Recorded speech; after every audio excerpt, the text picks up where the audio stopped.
We're taking the next step to win the war and expand the peace. 3 days ago, while America slept, signatures went on paper in Jerusalem. No press conference, no headlines, just ink on a document that matches a 2,000-year-old prophecy word for word. The agreement runs exactly 7 years, creates a new government above all governments. And scientists who don't believe in God are looking at the timeline, asking the same question you're about to ask. How did an ancient text predict this exact moment? The technology for what comes next is already in your hand. This isn't another Middle East handshake for the cameras. The framework signed between Israel and multiple Arab states establishes what they're calling a board of peace. Sounds harmless until you read the fine print. This board has authority to govern disputed territories, to approve construction projects, to override local governments when peace is threatened. Trump mentioned it during the announcement, reading off notes like he wasn't sure what he was saying. Tony Blair's name came up, world leaders fighting for positions on it. And buried on page 47 of the agreement is the timeline. 7 years of guaranteed cooperation, renewable only by unanimous consent. That number isn't random. In the book of Daniel, written 500 years before Christ, there's a prophecy about a covenant. Guess how long it lasts? But the prophecy doesn't stop there. Daniel chapter 9, verse 27, written around 530 BC. Here's what it says. He will confirm a covenant with many for 1 7. In biblical terms, 1 7 means 7 years. A covenant is simply an agreement or treaty involving multiple parties. So let's compare. Ancient prophecy says someone confirms a 7-year agreement with many nations involving Israel. Modern reality, 7-year framework, multiple Middle Eastern countries, Israel at the center. The prophecy gets specific about what happens during these 7 years.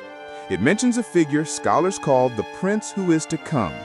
This person brokers the peace deal, brings stability to the region, gets celebrated as a peacemaker. Then at the 3.5-year mark, exactly halfway through, he breaks the agreement, turns against Israel, and sets up what the text calls the abomination that causes desolation. For that to happen, something specific needs to be built first. And right now, for the first time in 2,000 years, it's actually possible. The prophecy talks about the temple in Jerusalem, the third temple. First one was Solomon's, destroyed by Babylon. Second was destroyed by Rome in 70 AD. There hasn't been a temple standing for almost 2,000 years. But for the prophecy to play out, there needs to be one. The problem? The spot where it's supposed to go is occupied. The Temple Mount, one of the most contested pieces of ground on earth. You can't just start building there without massive political arrangements, without international approval, without some kind of framework that makes the impossible possible. Could this board of peace be exactly that? The international authority that gives Israel permission to build? Look at what's happening in Gaza right now. Territories are shifting, populations are moving. Things that were impossible 5 years ago are suddenly on the table. The pieces are being positioned, but there's something else being built at the same time, something that affects you directly. Before we continue, don't forget to subscribe to our channel for more awe-inspiring stories of faith, survival, and miracles. Revelation chapter 13 describes a system of control, a mark that people receive on their right hand or forehead. Without this mark, you cannot buy anything, cannot sell anything, cannot participate in the economy at all. For centuries, people thought this was symbolic, impossible to implement globally. But the technology exists today. Last week, the UK Prime Minister stood at a podium and announced mandatory digital ID for the right to work. Not optional, mandatory. Your fingerprints, face scan, bank details, medical records, all in one government database. They say it'll be on a card you carry. But 5 countries are already testing the next phase. Sweden has implanted microchips in thousands of people's hands. Tiny chips between the thumb and first finger. Wave your hand over a scanner, payment goes through. No wallet, no card, just your hand. Neuralink just put a computer chip in a human brain. The person controls devices with their thoughts. If a chip can read your thoughts to move a cursor, that same chip can monitor what you're thinking. The mark isn't coming. The technology is here. But technology is only half the equation. They don't need to force a chip into your hand. They just need to control your money. Last month, Vietnam froze 86 million bank accounts overnight. No warning. People woke up and couldn't access their own money. Couldn't buy groceries, couldn't pay bills, couldn't withdraw cash. The government solution? Come submit to biometric identification. Fingerprints, face scans, everything entered into their system. No biometrics, no bank account. 2 years ago, Canada did the same thing. Truck drivers protesting vaccine mandates had their accounts frozen. Not just the drivers, people who donated $20 to support them. The government reached into the banking system and locked them out. No trial, no judge, just gone.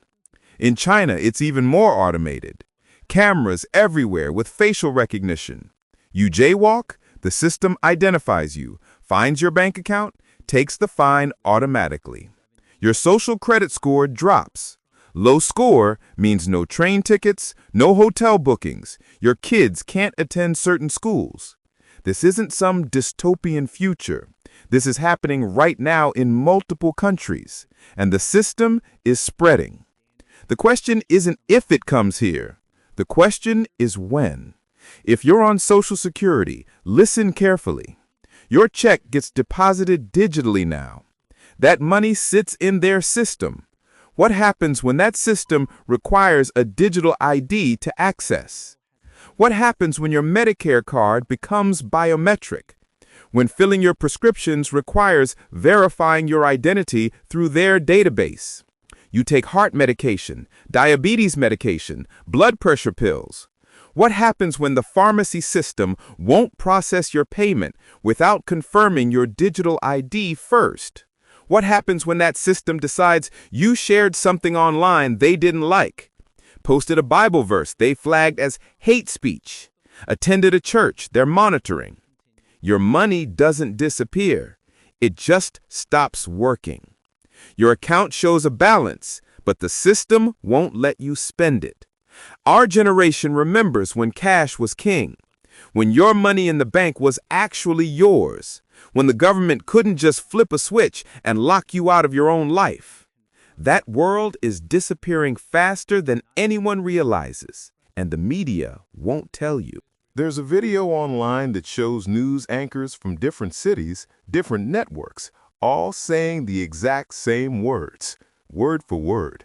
Same script, about fake news being extremely dangerous to our democracy. Dozens of anchors, same sentences, same warnings, like robots reading lines someone else wrote. The company is called Sinclair Broadcasting. They own hundreds of local stations across America. Stations you grew up watching. They sent out a script, and every anchor had to read it. Identical. Those of us who remember Walter Cronkite know what real journalism looked like. These aren't journalists anymore. They're reading a message. Revelation talks about one voice controlling information across nations, complete authority over what people hear and believe. We're watching it happen. They're not even hiding it anymore. They're counting on you not noticing. So what do we do while we still can? First, talk to your family. Sit down with your children and grandchildren. Print this information.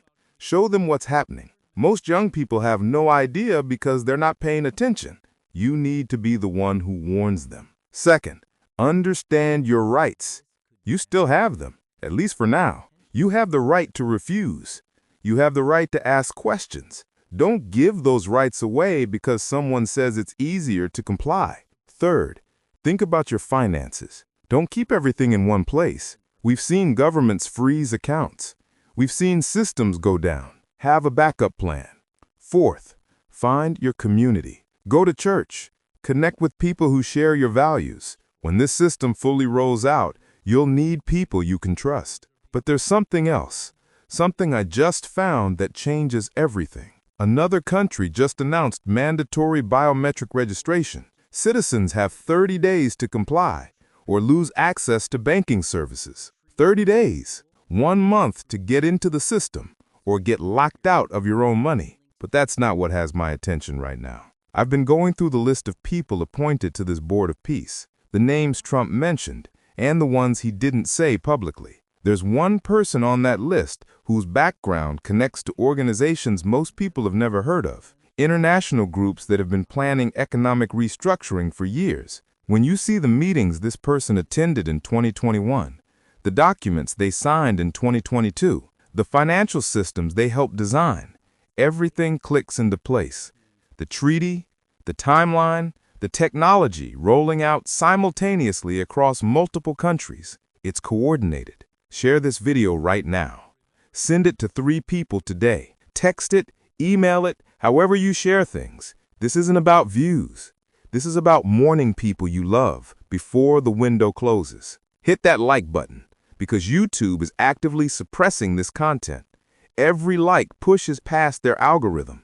Your one click might get this in front of someone who desperately needs to see it. Leave a comment, even just one word. The engagement tells the system this matters. I'm uploading the breakdown on that Board of Peace member tonight. The evidence I have shows connections that go back 15 years, documents with signatures, meeting records, financial trail that leads directly to the digital ID systems being implemented right now. The timeline in Daniel's prophecy matches perfectly, and what it says happens at the 3.5-year mark.